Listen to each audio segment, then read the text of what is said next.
दोस्तों, महाकाव्य कहानियों में हमने कई बार योद्धाओं के बारे में सुना है। लेकिन अगर कभी आपसे पूछा जाए कि रावण और अर्जुन में कौन सबसे ज़्यादा शक्तिशाली था, तो यह सवाल बहुत ही ज़्यादा रोचक हो जाएगा। रामायण के रावण और महाभारत के अर्जुन दोनों ही अलग अलग युगों के महान योद्धा माने जाते हैं।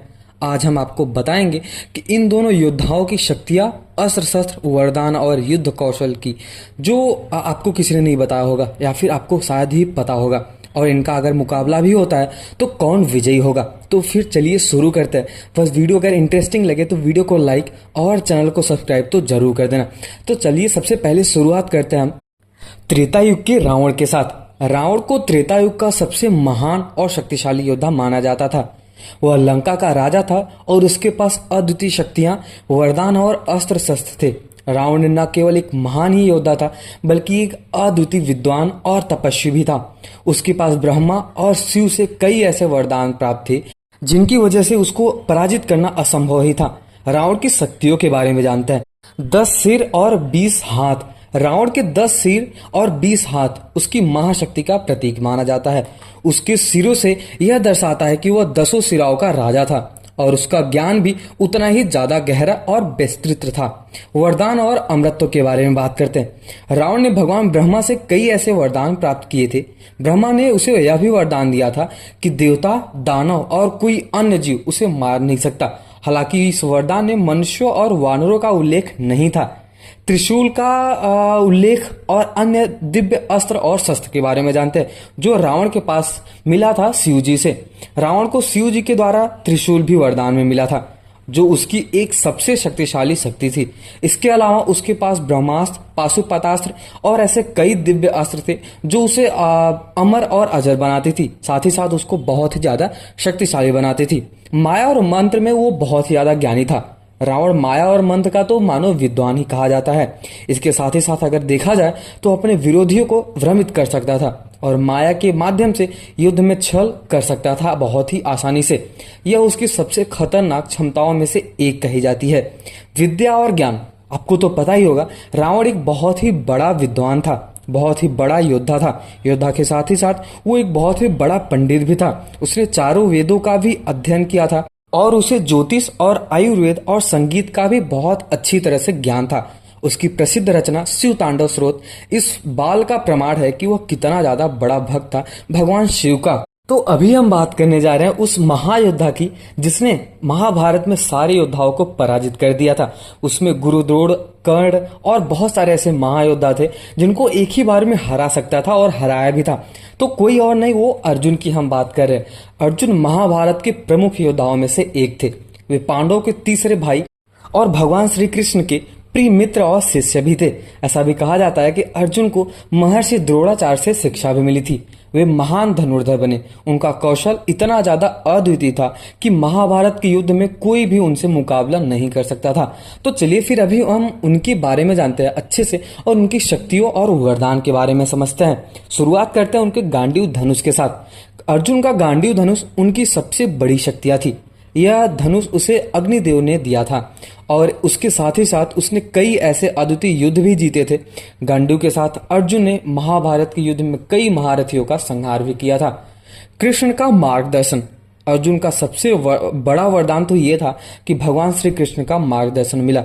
भगवत गीता में श्री कृष्ण ने अर्जुन को युद्ध का सार समझाया और उसे धर्मयुग के मार्ग पर चलने की प्रेरणा दी। अर्जुन का नैतिक बल, सही निर्णय लेने की क्षमता श्री कृष्ण की शिक्षा पे मजबूत थी। ऐसा कहा जाता है कि भगवान श्री कृष्ण ने अर्जुन को ऐसा वरदान दिया, फिर कह सकते हैं ऐसा गीता ज्ञान दिया कि अर्जुन जो बोलता था कि मैं अपने भाइयों को, मैं अपने गुरुओं को नहीं मार सकता, उनको मैं उनके ऊपर कैसे बाण या धनुष चलाऊं। फिर वहां पे श्री कृष्ण जी उनको आशीर्वाद देते हैं और उनको सार समझाते हैं कि आपको कैसे लड़ना है। ये जो माया जाल है, ये जो जीवन है, ये बहुत ही ज्यादा कठिन है। अगर आप इनको ऐसा नहीं करते हो, अगर आप इनके साथ ऐसा नहीं करते हो, तो ठीक वही वैसा होगा जो आने वाले, जो पिछले कुछ समय में हुआ था। द्रौपदी चीरहरण या फिर आपका जो वन गमन हुआ था, वैसे सारी चीजें होने वाली है। तो अगर आप अपने भाइयों को, अपने गुरुओं को नहीं मारते तो आपके साथ ही गलत होगा। और उसके साथ ही साथ भगवान श्री कृष्ण ने उनको बहुत सारे ऐसे ज्ञान दिए। अगर आप गीता सुनते हो, गीता पढ़ते हो या फिर गीता का स्मरण करते हो, तो आप भी एक महान इंसान सफलतापूर्वक एक जिंदगी को व्यतीत कर सकते हो। तो मेरी तो यही राय है कि आप भी एक भगवत गीता पढ़ो और उसमें से जितने भी 18 अध्याय है सबको बहुत ही अच्छे से पढ़ो, मन लगा के पढ़ो। आप भी एक दिन, एक ना एक दिन जरूर सफल बन जाओगे। तो अभी हम बात करते हैं अर्जुन के दिव्यास्त्रों के बारे में। अर्जुन को कई दिव्यास्त्रों का बहुत ही ज्यादा ज्ञान था। वह ब्रह्मास्त्र, पाशुपतास्त्र और इंद्र का वज्र जैसे शक्तिशाली अस्त्रों का उपयोग कर सकते थे।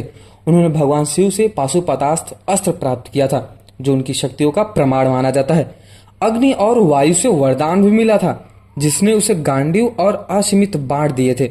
इसके साथ ही साथ वायुदेव से भी विशेष आशीर्वाद मिला था, जो उसको युद्ध कौशल को और भी प्रबल बनाता था। अद्वितीय धनुर्विद्या, जैसा कि मैं आपको कहना चाहूंगा कि धनुर्विद्या में अर्जुन तो सर्वश्रेष्ठ माने जाते हैं। ऐसा कहा जाता है कि अर्जुन और कर्ण का अगर मुकाबला कभी होता है तो उसमें अर्जुन ही विश्व विजेता होते हैं, क्योंकि उनके पास ऐसी विद्या थी। वो जब छोटे थे, मतलब कुछ 10 या 11 साल के थे, तभी उन्होंने सबको हरा दिया था। गुरु द्रोण को, कर्ण को, सारे ऐसे महाबली योद्धा जितने भी थे, सबको बहुत ही आसानी से हरा दिया था। तो चलिए कल्पना करते हैं कि अगर रावण और अर्जुन का महामुकाबला होता तो फिर क्या होता। अब सवाल तो यह उठता है कि अगर रावण और अर्जुन का मुकाबला होता भी है तो कौन विजयी होगा। दोनों की शक्तियां अद्वितीय थी, लेकिन उनकी प्रकृति और विशेषताएं अलग अलग थी। तो आइए इससे भी थोड़ा गहराइयों में समझते हैं। बस वीडियो में अंत तक जरूर बने रहे। शारीरिक शक्ति और वरदान के बारे में सबसे पहले हम ये समझते हैं। रावण के पास वरदान और शक्तियां थी जो उसे अधिक ताकतवर बनाती थी।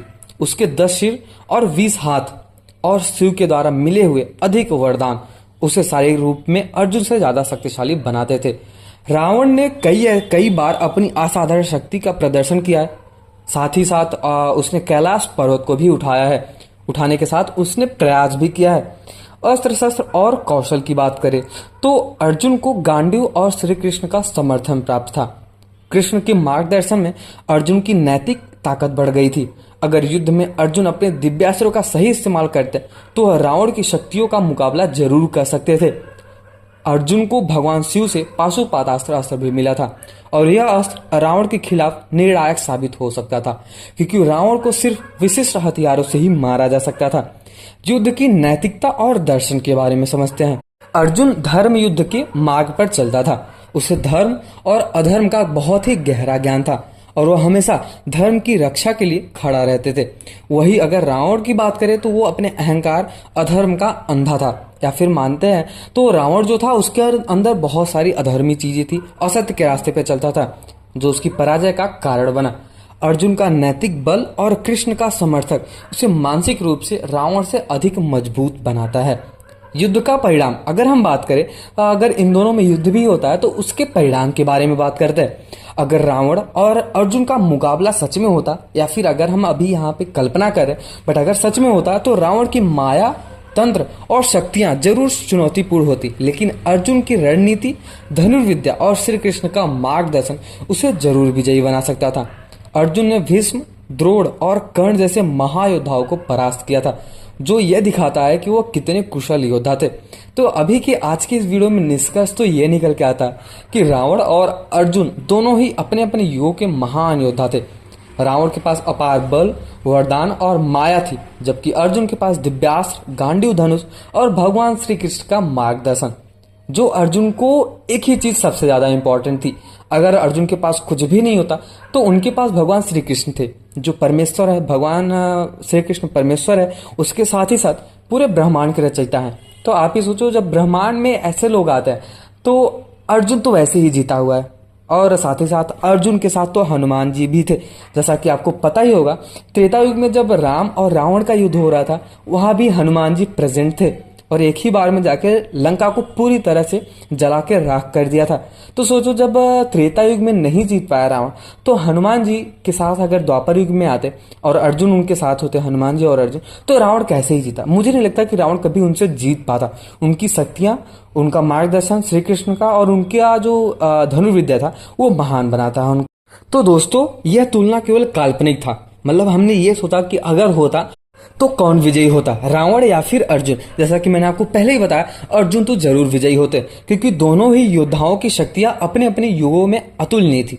अगर आपको ये वीडियो जानकर अच्छा लगा हो, अगर आपको ये वीडियो इंटरेस्टिंग लगा हो, तो वीडियो को लाइक और चैनल को सब्सक्राइब तो जरूर कर देना। और जाते जाते कमेंट सेक्शन में जय श्री राम और जय श्री कृष्ण तो जरूर लिख के जाना है। उससे आपका भी कल्याण होगा और आप कुशल मंगल आप अपना जीवन व्यतीत कर सकते हो।